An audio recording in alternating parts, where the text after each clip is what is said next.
We on? There we go. Good morning, everyone. Good to see you, or at least to envision you.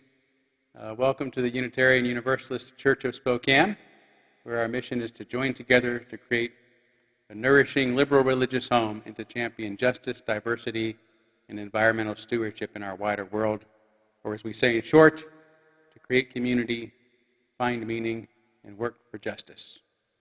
Welcome to one and all. I so appreciate you being here with me on Sundays.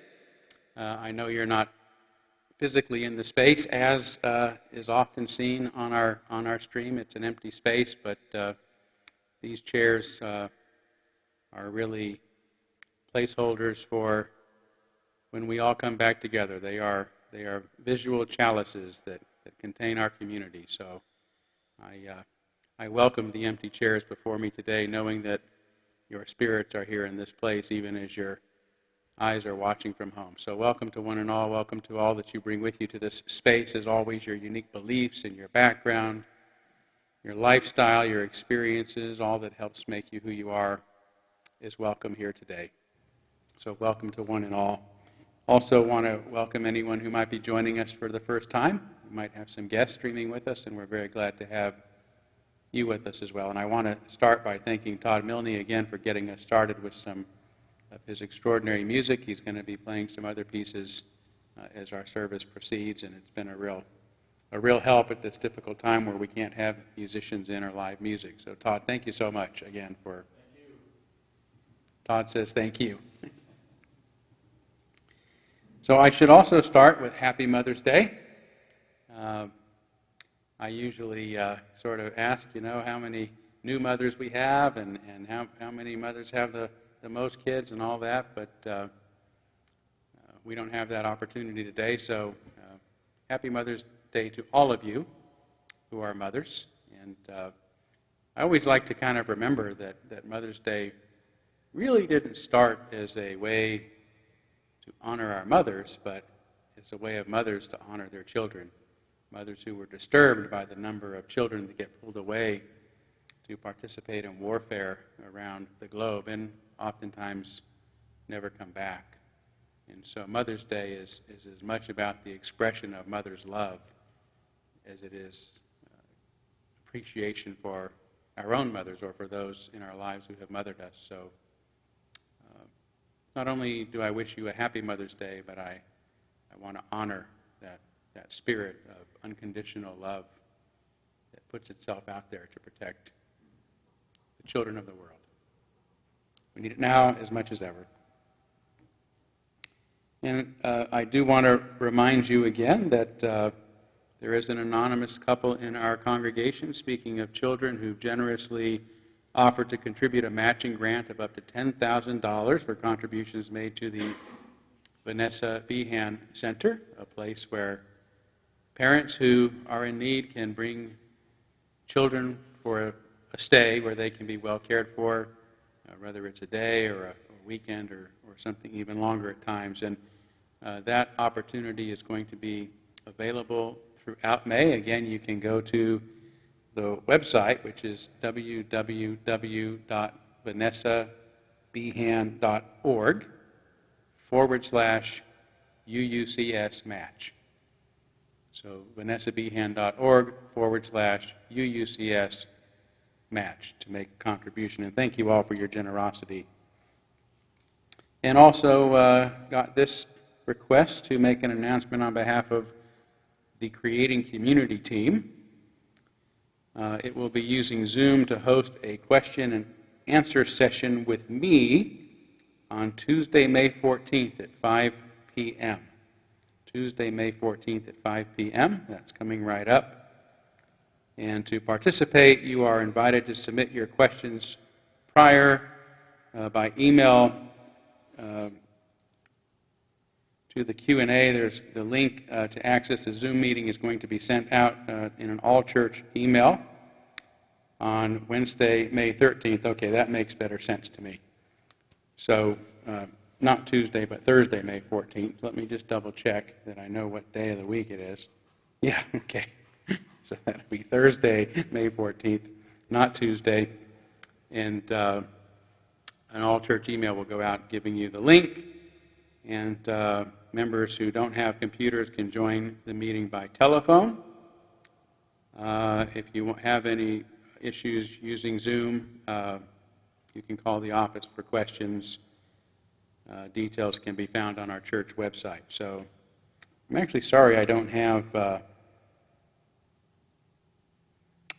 which email address you should submit those questions to. So I would just suggest that you send them to the church, and we'll make sure they get to whoever needs them, unless you get an email stating otherwise. So sorry for the confusion. This Thursday, 5 o'clock, you'll get an email explaining more and giving you the link on Wednesday. Okay. With that all taken care of, I am going to invite you now to participate in what I think has become a real meaningful part of our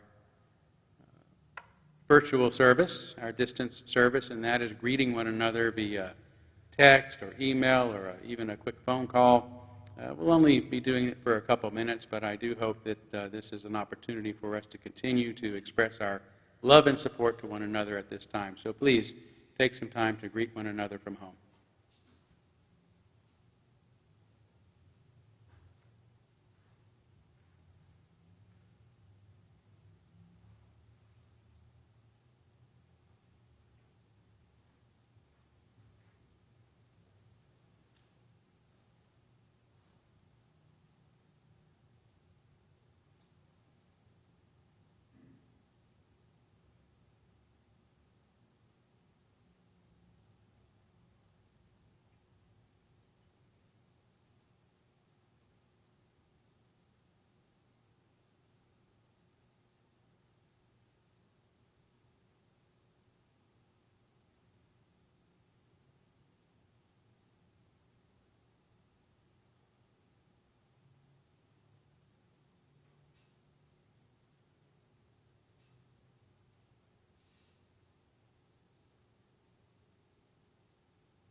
Okay, and obviously following our service, there's more opportunity to greet one another, and I hope you'll do that today as well as throughout the week.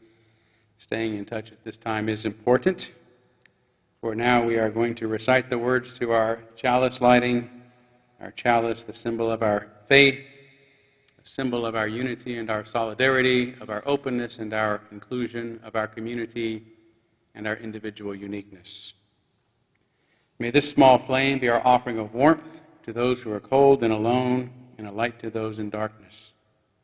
May it be a flame that ignites justice in our world and a beacon of hope to those in need, and may it reflect at least a spark of truth wherever truth has been lost, and cast a healthy shadow of doubt wherever it's been found.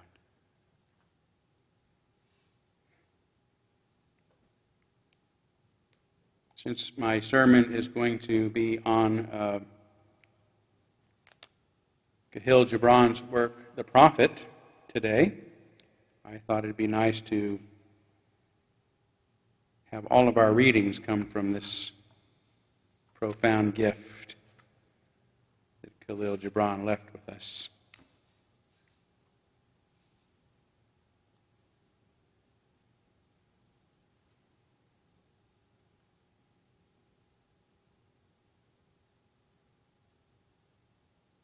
And what is it but fragments of your own self you would discard that you may become free?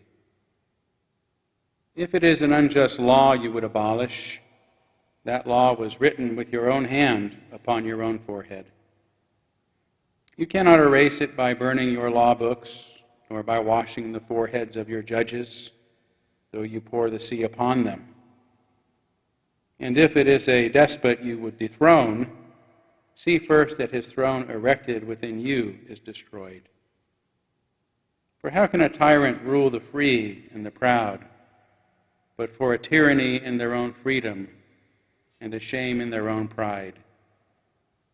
And if it is a care you would cast off, that care has been chosen by you rather than imposed upon you. And if it is a fear you would dispel, the seat of that fear is in your own heart, and not in the hand of the feared.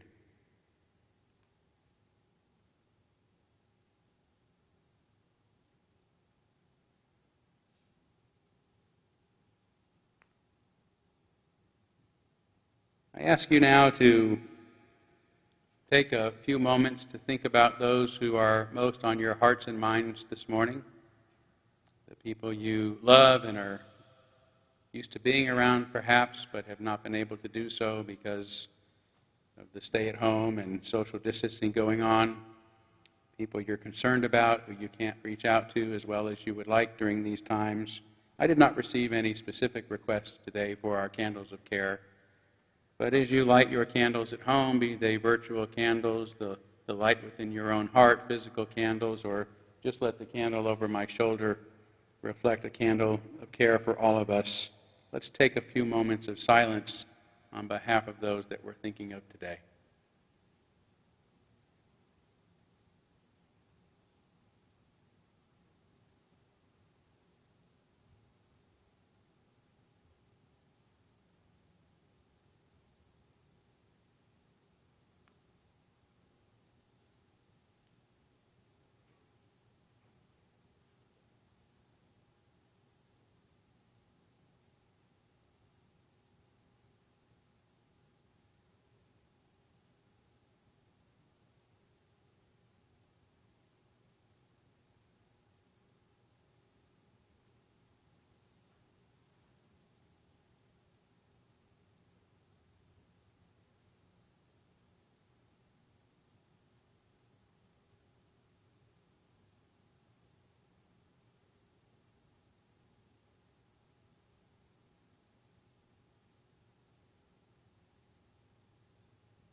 Those named aloud and those embraced in our silence, and all those who are suffering in our world at this hour, we hold in our community with compassion.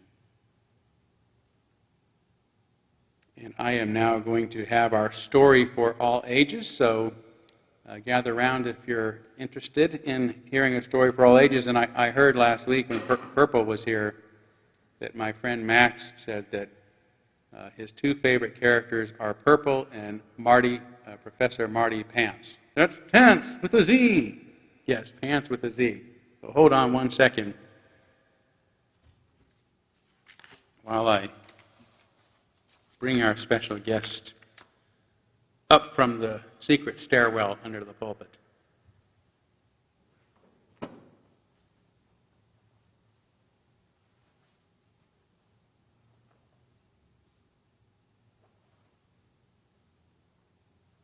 Oh my goodness gracious. Here we go. So once again we have becoming a familiar face around here. This is Professor Marty Pants. That's Pants with a Z. Yes, we heard you before. With a Z, I know. Believe me, I know that it's with a Z. So for those who haven't yet met Dr. Pants, Pants with a Z. Yes, Pants with a Z. He is one of the world's most renowned discoverologists. Dr. Pants, would you like to explain, as you so often do, exactly what it is that a discoverologist does? Of course. A discoverologist is a diteroanthropomorph that utilizes protoplasmic endowments and ocular faculties to kinesthetically ascertain the phenomenon. Okay. Or as I simply like to say, a discoverologist is a person who discovers things. Isn't that what I just said? Kind of.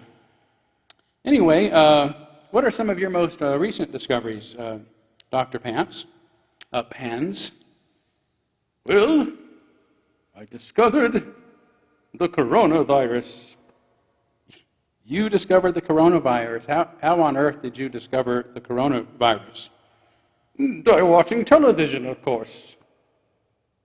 You mean you heard of it on the news? Yes, that's how I discovered it. And now I'm searching for a cure. You're searching for a cure. Well, that much is good news. So are you experimenting with different vaccines in your laboratory? No. What are you doing? I'm watching television, waiting to hear about a new vaccine. And I'll be glad to let you know just as soon as I discover it. Well, you know, I forget that for you, discovering something means the first time you learn something new. Isn't that what it means to everyone? Well, I guess it does. Do you have any idea when you might hear such news? You mean when I might discover a cure? Yes, I suppose that's what I mean. No idea, do you? Well, you know, actually nobody can be certain, but just this week, Oxford University researchers announced that they expect to have a vaccine in widespread use, get this, by September. That just reminds me of a breakthrough discovery I had.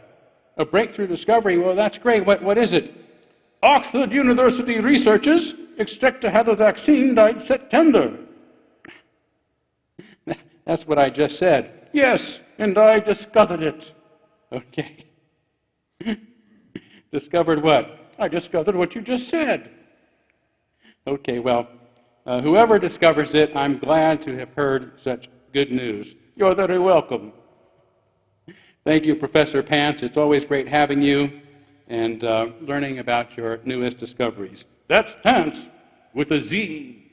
Thank you very much.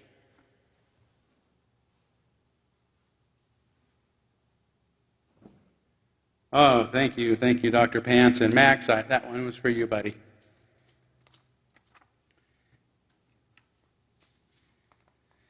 All right, we're going to take a moment of meditation, and again, in honor of Kahlil Gibran, here's some words, brief words from the prophet. What is prayer but the expansion of yourself into the living ether? And it is not for your comfort to pour your darkness into space. And if it is not for your comfort to pour darkness into space, it is also for your delight to pour forth the dawning of your heart.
I thought it would be appropriate to read for my reading today, since we're in a church service,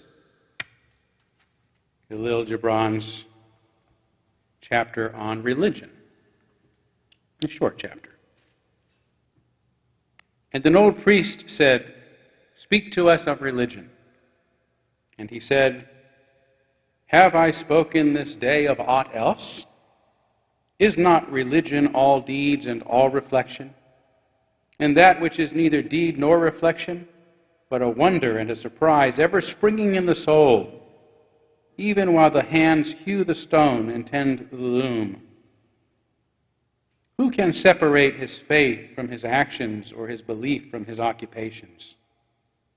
Who can spread his hours before him, saying, 'This for God and this for myself, this for my soul and this other for my body'?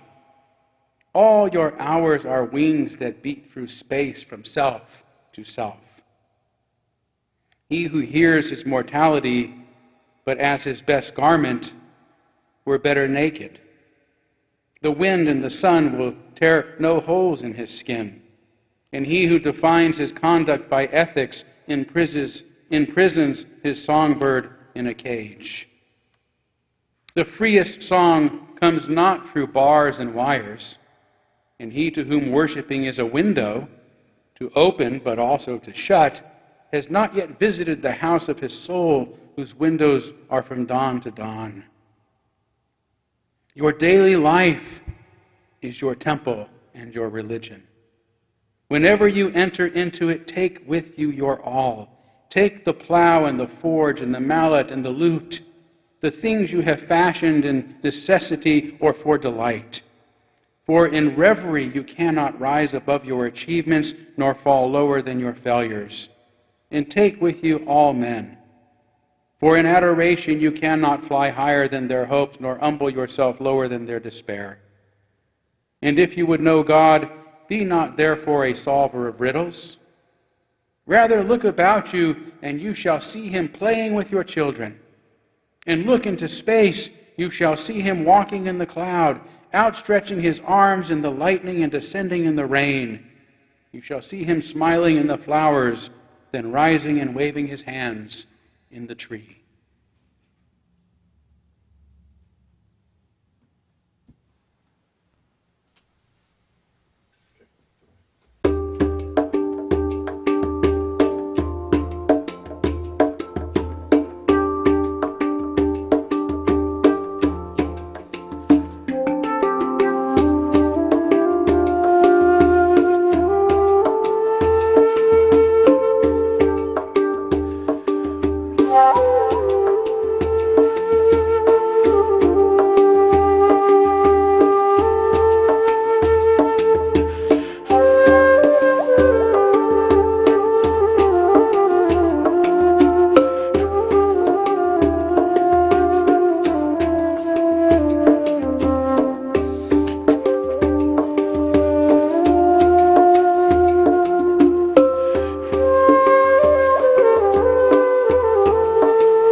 Thanks again, Todd.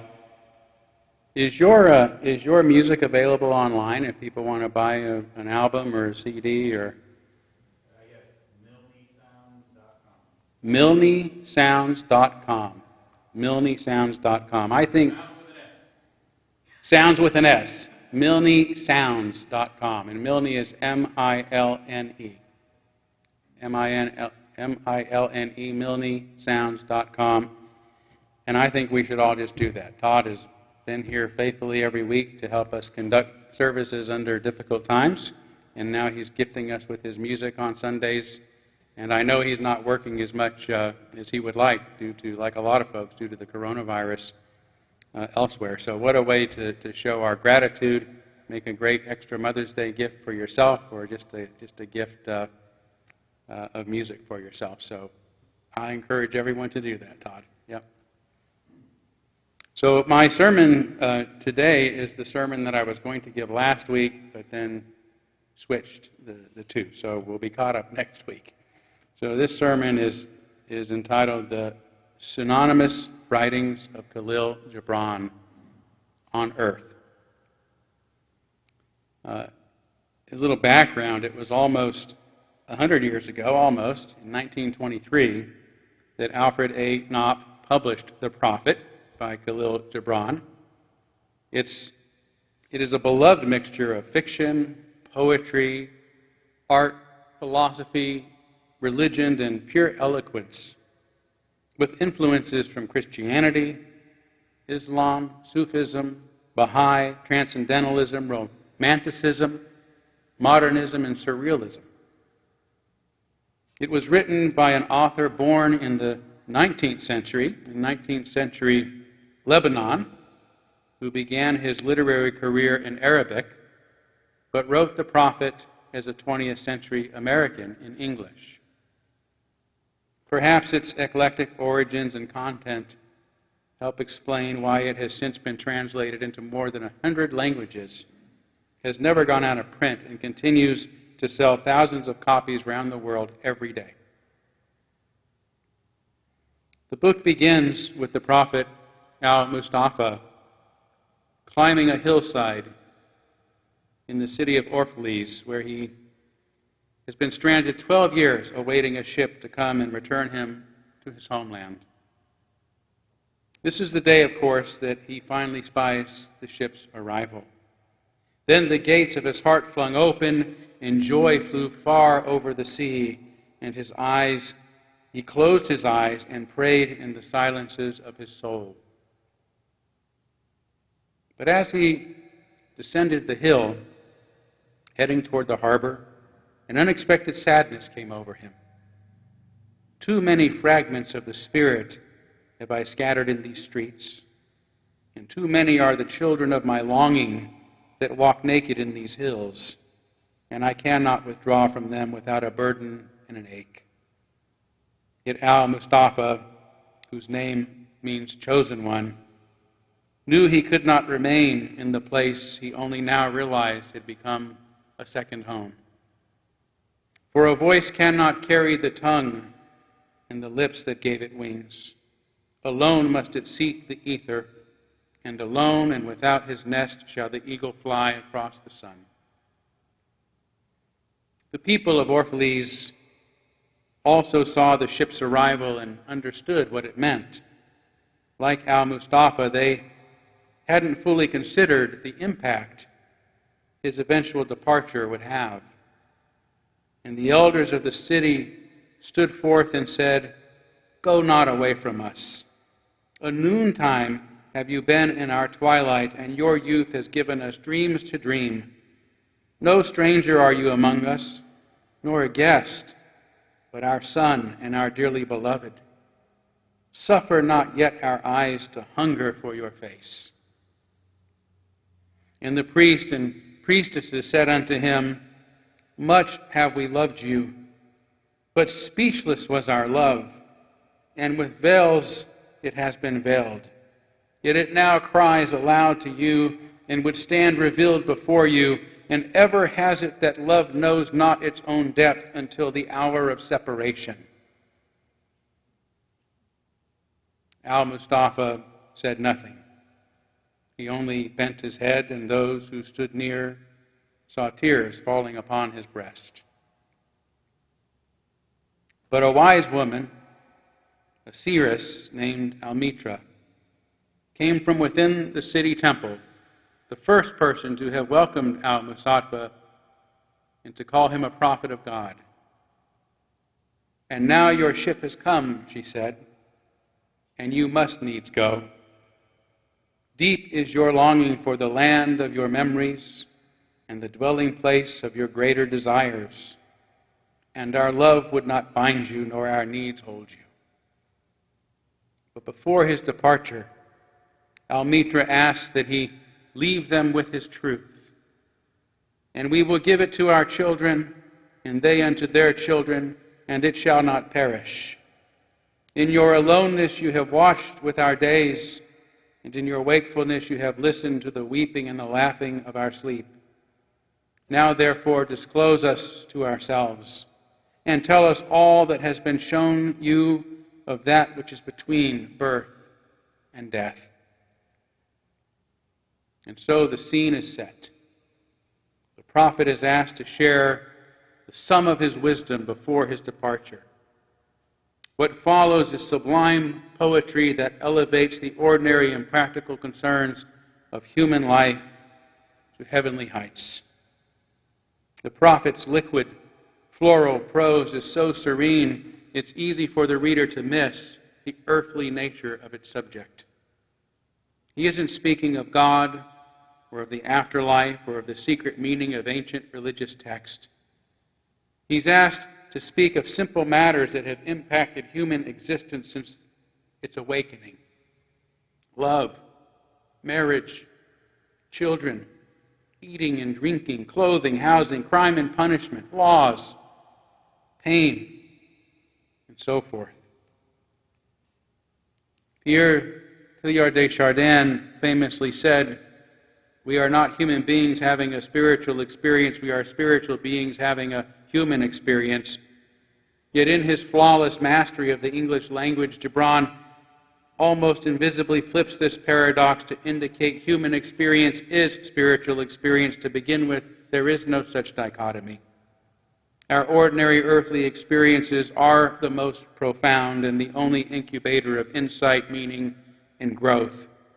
Not the flights of fancy we imagine transcend the human condition. Then said Almitra, "Speak to us of love." To which the prophet partly replied, "Love has no other desire but to fulfill itself.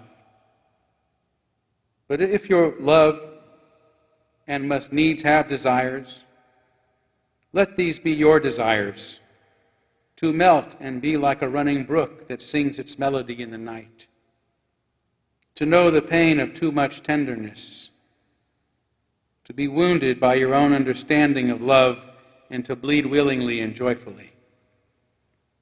He said these things because he understood the joy of love is accompanied by suffering.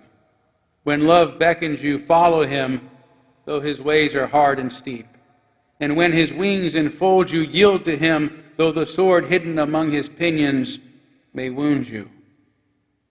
And when he speaks to you, believe in him, though his voice may shatter your dreams as the north wind lays waste the garden.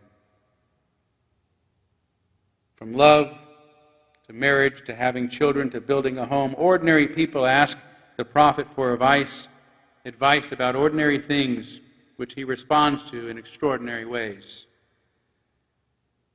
"Love one another, but make not a bond of love. Let it rather be a moving sea between the shores of your souls. Fill each other's cup, but drink not from one cup. Give your hearts, but not into each other's keeping, for only the hand of life can contain your hearts. And stand together, yet not too near together, for the pillars of the temple stand apart, and the oak tree and the cypress grow not in each other's shadow."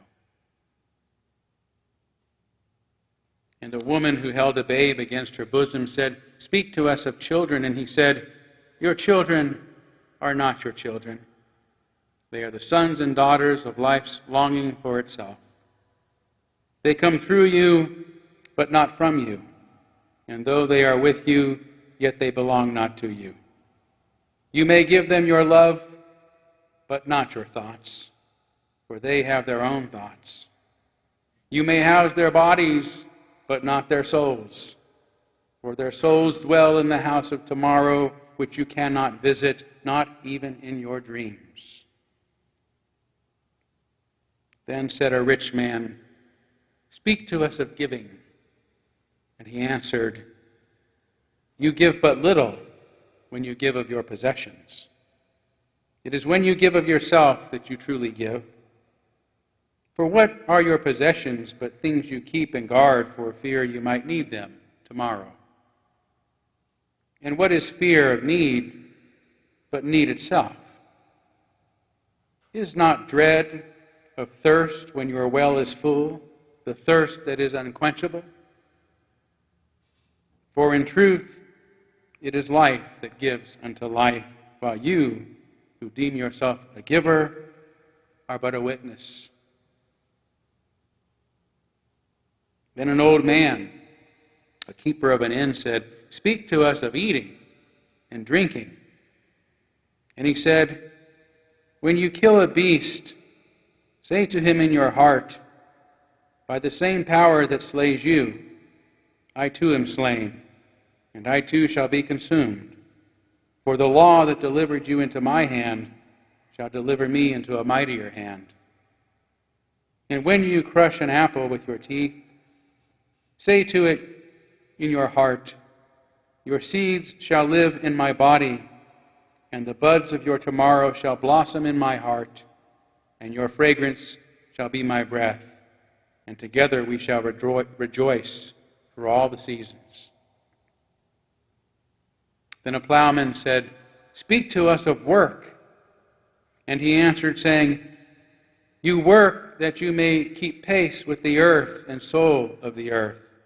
For to be idle is to become a stranger to the seasons. Always you have been told that work is a curse and labor a misfortune. But I say to you that when you work, you fulfill a part of earth's furthest dream, assigned to you when the dream was born, and keeping yourself with labor, you are in truth loving life. And to love life through labor is to be intimate with life's most inner secret."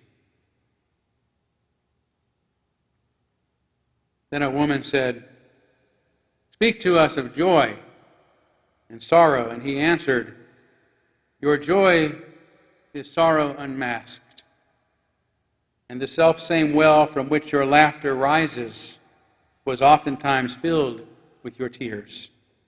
The deeper the sorrow carves into your being, the more joy you can contain. Is not the cup that holds your wine the very cup that was burned in the potter's oven?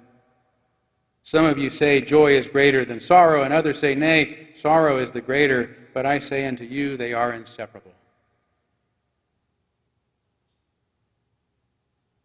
Then a mason came forth and said, "Speak to us of houses." And he answered and said, "Your house is your larger body. It grows in the sun and sleeps in the stillness of the night.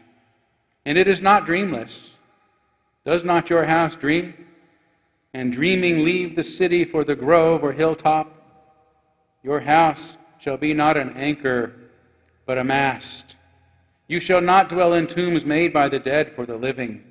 For that which is boundless in you abides in the mansion of the sky, whose door is the morning mist, and whose windows are the songs and the silences of night." And a merchant said, "Speak to us of buying and selling." And he answered and said, "It is in exchanging the gifts of the earth that you shall find abundance and be satisfied. Yet unless the exchange be in love and kindly justice, it will lead some to greed and others to hunger." And an orator said, "Speak to us of freedom." And he answered, "You shall be free indeed when your days are not without a care, nor your nights without a want and a grief. but rather when these things girdle your life, and yet you rise above them naked and unbound. And the priestess spoke again and said, "Speak to us of reason and of passion." And he answered, saying, "Your reason and your passion are the rudder and the sails of your seafaring soul. Therefore let your soul exalt your reason to the height of passion, that it may sing.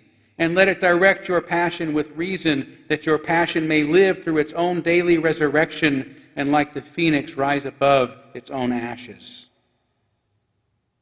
Throughout the entire day, the people of Orphalese asked the prophet about their practical concerns. A teacher wishes to know about teaching, a youth about friendship, a scholar about talking, an astronomer about time, a poet about beauty, and a priest about religion. But when evening came, Al-Mustafa says his goodbyes, boarded his ship, and faded into the darkness of the night's sea. Kahlil Gibran died in New York City in 1931 at age 48. Although he authored dozens of articles and 12 other books, including a sequel to his masterpiece entitled The Garden of the Prophet, published after his death in 1933, nothing has ever had the staying power of the prophet, which I'm betting all of you have heard of, and many probably have a copy of in your home. Although many of the themes addressed in the prophet are perennial, I can't help but wish one with such wisdom were here today to ask about the most pressing concerns of our own lives. What would he say to us of systemic racism, or of tyrants, or pandemics, or global warming? Fortunately, only recently, a collection of pseudonymous writings of Kahlil Gibran have been discovered, in which he responds to some of these queries. I may address others in the future, but I thought I would begin with his reflections on earth, since he often reinforces our connection to the earth. And again, the prophet is a book mostly about earthly concerns, and it's also a great tribute to our great mother on Mother's Day.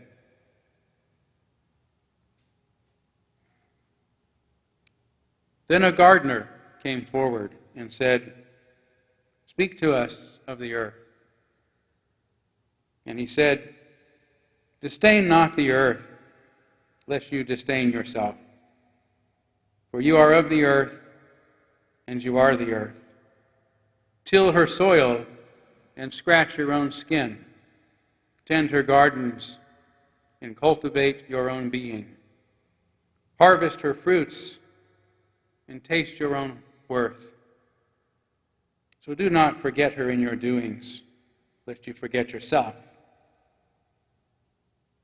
The earth is the mother of all beings. Pulling each into her unceasing embrace, she holds them tight against her bosom and nourishes all with everlasting love.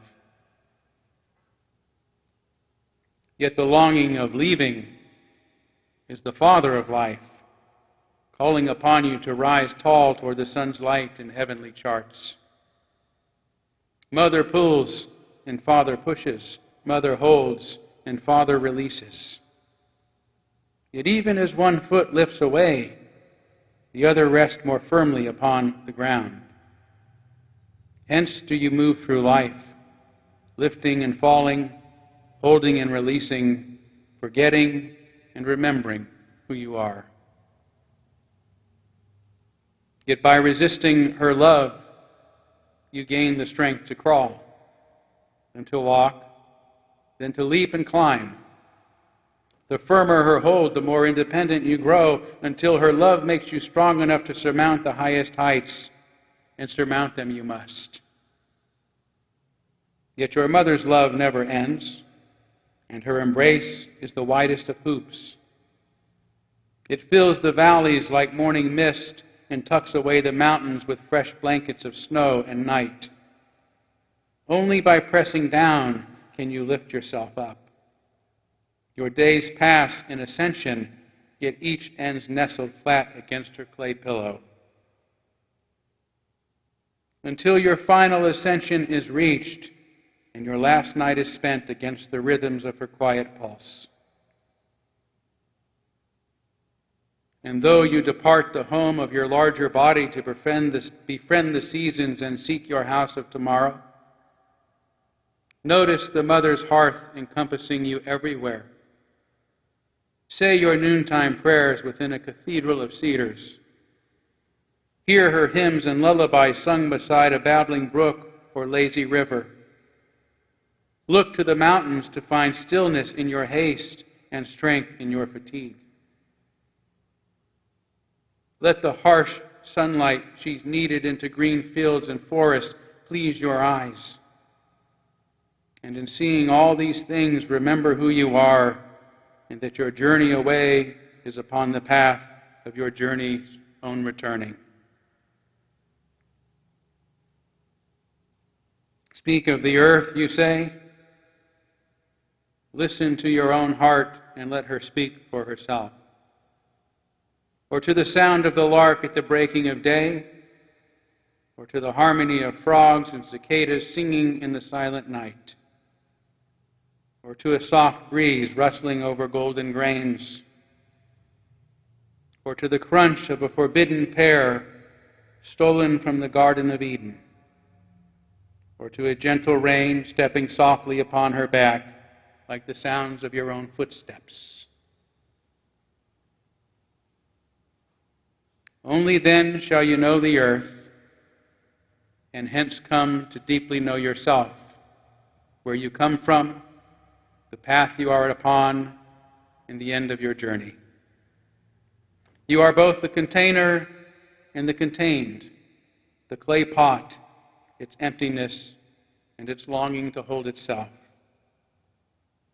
Speak not of the earth, but listen for the beating of your own heart within the symphony of her sacred music.